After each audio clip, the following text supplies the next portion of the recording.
வணக்கம். இன்னைக்கு நம்ம என்ன பார்க்க போறோம்னா ஐபிஎல் 2025 ஆக்ஷன் பலன்களை பற்றி பார்க்க போகிறோம். இந்த பலன்களை பற்றி நம்ம குருஜி கிட்ட கேட்டு தெரிஞ்சுக்கலாம். நம்ம குருஜி யாருன்னா, நம்ம சிஎஸ்கே டீமுக்கே வந்து ஜெர்சி வந்து மஞ்சள் கலர் தான் வைக்கணும்னு குறிச்சு கொடுத்ததே நம்ம குருஜி தான். வணக்கம் குருஜி. நேயர்கள் அனைவருக்கும் வணக்கம்.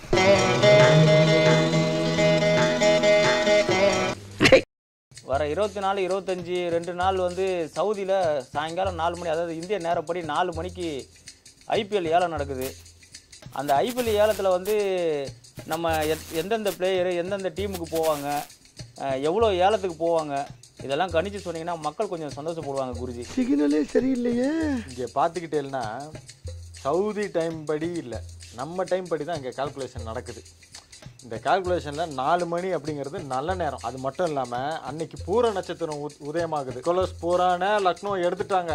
பூரனுக்கும் பூரமுக்கும் சம்மந்தம் கிடையாது. இது எதுக்கு நான் சொல்கிறேன்னா அதற்காக சொல்கிறேன். இப்போது அந்த நட்சத்திரத்தில் ஸ்டார்ட் பண்ணுறதுனால ஆக்ஷன் இன்னும் வேகமாக விறுவிறுப்பாக நடக்கிறதுக்கு அதிக வாய்ப்பு உண்டு.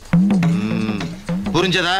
இந்த ஆக்ஷன்ல நிறைய பிளேயர் விலை போவாங்கன்றது ஆக்ஷன்ல விலை போவாங்க அப்படிங்கிறது உறுதி. அது என்ன அப்படிங்கிறது ஒரு டீம் வைஸா நம்ம பார்த்துருவோம். ஒரு டீமுக்கு ஐபிஎல் ரூல்ஸ் அண்ட் ரெகுலேஷன்ஸ் படி 120 கோடி அலௌடு. இது மட்டும் இல்லாம ஒரு பிளேயர் பேஸ் பிரைஸா மினிமம் 10 லட்சத்துலேருந்து அதிகபட்சம் 2 கோடி வரைக்கும் இருக்கலாம். அதை தாண்டிலாம் இருக்கக்கூடாது. அதுக்கப்புறம் ஏலத்துல வா சண்டை போட்டு எவ்வளவுக்கு எடுத்துக்கிறாளோ எடுத்துக்கலாம். அது அவளோட விருப்பம், அவளோட விருப்பம். இப்போ நம்ம முதல்ல நம்ம சிஎஸ்கே டீமுக்கு பார்ப்போம். சிஎஸ்கே கொடுத்த 120 கோடியில் ஆல்ரெடி 65 crores செலவு பண்ணிட்டா. க்ரோர்ஸ் இதில் யார் யார் வாங்கியிருக்கானா, ருத்ராஜ் காய்க்வாடு, பத்திரானா, தோனி, தூபே, ஜடேஜா, மிச்ச பிளேயர்லாம் சேர்த்து ஒரு மொத்தமாக 65 கோடிக்கு இப்போதைக்கு ஒரு 5 பிளேயரை வாங்கியிருக்கா. மிச்சம் அவ கையில் இருக்கிறது 55 கோடி. இதில் இவா 13 பிளேயர் எடுக்கணும். ஒரு டீமில் 18 பிளேயர்லேருந்து 25 பிளேயர் வரைக்கும் இருக்கலாம். அதில் 8 ஃபாரின் பிளேயர் தான் இருக்கணும். இப்போ நம்ம கிட்ட ஃபாரின் பிளேயர்ஸ் இல்லை. நம்ம கிட்ட ஒரே ஒரு ஆர்டிஎம் ஆப்ஷன் தான். ஆர்டிஎம் ஆப்ஷன்னா எப்படின்னு இப்போ நீ கேட்கணும்பா. எப்படி ஜி? அந்த ஆர்டிஎம் ஆப்ஷன் எப்படின்னா, ஏற்கனவே நம்ம டீமில் விளையாண்ட பிளேயரை இன்னொரு டீம் எடுத்துட்டாங்கன்னா அந்த டீமு எவ்வளோக்கு அந்த பிளேயரை எடுத்திருக்கோ அதே காசு கொடுத்து எங்களுக்கு கொடுத்துருங்கன்ட்டு அந்த டீமுக்கு பே பண்ணி நம்ம வாங்கிக்கலாம். இப்போ என்னன்னா சிஎஸ்கே டீமுக்கு ஒரு 4 பேட்ஸ்மேன், அதில் 2 ஃபாரின் பேட்ஸ்மேன் தேவைப்படுறது. அது மட்டும் இல்லாமல் ஒரு சீமர், சிஎஸ்கேக்கும் சீமருக்கும் ஏக பொருத்தம்னு வச்சுக்கோங்களேன். ஒரு சீமர் தேவைப்படுது. எப்படியும் நட்ராஜ் இருக்கா, அவெல்லாம் இருக்கா, ஆக்ஷனில் தான் இருக்கா. நம்ம சிஎஸ்கே டீம் தமிழ் பிளேயர்ஸ் எடுக்காது. நடராஜனை கழிச்சிருவோம். வேற யாராவது ஃபாரின் சீமர்ஸை தான் எடுப்பா. இன்னொரு ஆர்டிஎம் ஆப்ஷன்ல ஒரு மிச்சம் 55 கோடிக்கு இந்த 13 பிளேயரை எப்படி எடுப்பா அப்படிங்கறது தான் சிக்கலாவே இருக்கிறது. எல்லாம் பகவான் இடத்துல தான் சேபிச்சு.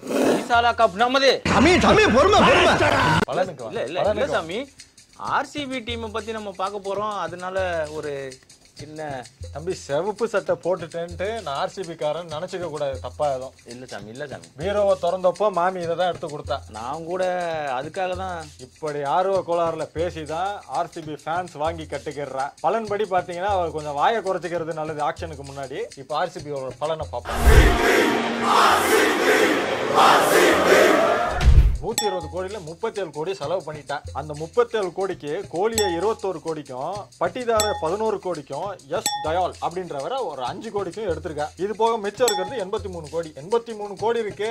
ஆஹா ஓஹோன்னு நினைப்பேன். விஷயம் என்னன்னா திரும்பவும் ஆரம்பிக்கிற ஸ்கிராட்ச்ல இருந்து. ஐயோ சாமி வேற அப்படின்ற மாதிரி டீமே ஸ்கிராட்ச்ல இருந்து பில்ட் பண்ணணும். இந்த 3 பிளேயர் வச்சு விளையாட முடியாதல்ல. இப்ப இவகிட்ட ஆர்டிஎம் ஆப்ஷன் 3 இருக்கு. என் கணிப்பு படி இவ யாரை எடுப்பா அப்படின்னா சச்சின் ரவீந்திரா, வில் ஜாக்ஸ், விஜயகுமார்னு ஒரு பையன் இருக்கான். அப்புறம் சஹல். இந்த வில் ஜாக்ஸையும் சாஃப்ட் பிளேயர்ஸையும் ஆர்டிஎம் மூலமா எடுத்துப்பான்னு வச்சுக்கோ. அதுவும் அதிக விலைக்கு போச்சுன்னா கஷ்டம் தான். ஏன்னா ஆர்சிபி கொஞ்சம் ஏல நாடு இல்லையா. ஓஹோ, ஏல நாடு. ஆனா போலர் தேவை. எப்படியும் நட்டுக்கு போக மாட்டா. ஏன்னா டிஎன் போர்டுங்கிறதுனால பெங்களூர் கார எடுக்க மாட்டா. வேற என்னென்ன அடுத்ததுன்னு பார்ப்போம். அடுத்ததா 5 டைம்ஸ் சாம்பியன் யாரு உங்களுக்கு தெரியாதா சாமி?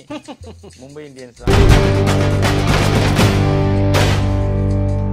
மும்பை இந்தியன்ஸ் பாத்தீங்கன்னா அவகிட்ட இப்ப கரண்டா இருக்கிறது பாத்தீங்கன்னா 45 கோடி தான் இருக்கிறது. 75 கோடி ஆல்ரெடி பர்ச்சேஸ் பண்ணிட்டா. சோ அவகிட்ட பர்ச்சேசிங் பவர் கொஞ்சம் கம்மி தான். இதுல என்னன்னா ரோஹித் சர்மா 16 கோடிக்கு, பாண்டியாவை 16.35 கோடிக்கு, திலக் வர்மாவை 8 கோடிக்கு, ஸ்கை நல்லா சொல்லிட்டு 360 டிகிரியும் சொல்லிட்டு அடிப்பாப்லையா அந்த தம்பியை ஒரு 16.35 கோடிக்கு, நம்ம பூம்ரா அவர் ஒரு 18 கோடிக்கு எடுத்திருக்கா. இதுலயே 75 கோடி முடிஞ்சு, மிச்சம் இருக்கு 45 கோடி தான். சோ இந்த ஆக்ஷன்ல எனக்கு தெரிஞ்சு அவ கொஞ்சம் அடக்கி வாசிப்பான்னு நினைக்கிறேன். ரொம்ப விலைக்கு பிளேயரை வாங்காம. ஏன்னா இவர்கிட்ட இருக்கிறதும் ஆர்டிஎம் ஆப்ஷன் ஒண்ணுதான். அதனால அதிகபட்சம் இவ போறது இஷான் கிஷன் இல்ல கோட்சிங்கிற தம்பி சவுத் ஆப்பிரிக்கா போலர் இருக்காருல்ல அவருக்கு. ஏன்னா இவளுக்கு போலரே இல்ல. எப்படியும் ஓவர்சீஸ் பிளேயருக்கு தான் போவா. என் கணிப்பு படி பார்த்தா ட்ரெட் போல்ட் இல்லனா மிச்சல் ஸ்டார்க்கு போவா. ஓவர் பிரைஸா இருந்தா போக மாட்டா. ஜிம்மி ஆண்டர்சன் எடுக்கிறதுக்கு வாய்ப்பு உண்டு சாமின் கேப்பேல். அவருக்கு ஏஜ் 42. கரெக்டா கேட்டேன். சிஎஸ்கே போக அதிக வாய்ப்பு உண்டு. முதல் தகுதி 40 வயசு தாண்டிட்டார். அந்த காலத்துல நானும் அவரும் இங்கிலாந்து தெருக்கல்ல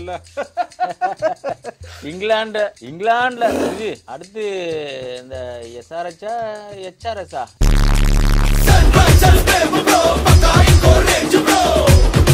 அந்த டீம் 75 கோடியை செலவு பண்ணிட்டு மிச்சம் 45 கோடியை தான் வச்சிருக்கா. இதை யாரெல்லாம் எடுத்திருக்கானா, பேட் கமின்ஸ் ஒரு 18 கோடிக்கும், ஹென்ரிச் கலாசன் அதான் தோனியை கூட கலாய்ச்சாப்லையா 23 கோடிக்கும், அபிஷேக் சர்மான்னு ஒரு தம்பி அவர் ஒரு 14 கோடிக்கும், டிராவிஸ் ஹெட் ஒரு 14 கோடிக்கும், நிதிஷ் அந்த தம்பியை ஒரு 6 கோடிக்கு எடுத்திருக்கா. இதே செலவு பண்ணிட்டா. ஆர்டிஎம் ஆப்ஷன் ஒண்ணுதான் இருக்கு. இவருக்கு அடுத்து தேவைப்படுறதுலாம் என்னன்னா இந்த டீமுக்கு பவுலிங் ஆப்ஷன் தேவை, பினிஷர் ரோலுக்கு ஆள் தேவை, ஸ்பின்னர் தேவை, ஹிட்டர் தேவை, டீமே தேவை. இக்கட்டான சூழ்நிலையில எஸ்ஆர்எச் அடுத்து குருஜி நம்ம சேட்டா டீம் ராஜஸ்தான் ராயல்ஸ் சொல்றீங்களா? பாவம் அவங்க வந்து ஒவ்வொரு தடவையும் ஸ்டார்டிங் பக்காவா இருக்குது, பினிஷிங் டொயின்னு ஆயிடுது. என்னதான் அவங்களுக்கு பிரச்சனை? கொடுத்த 120 கோடியில 79 கோடியை செலவு பண்ணிட்டு ஐபிஎல்ல இவா தான் கம்மியான பர்ச்சேசிங் பவர்ல இருக்கா. 41 கோடி. இவா வந்து ஃபாரின் பிளேயருக்கு போக முடியுமான்னு தெரியல.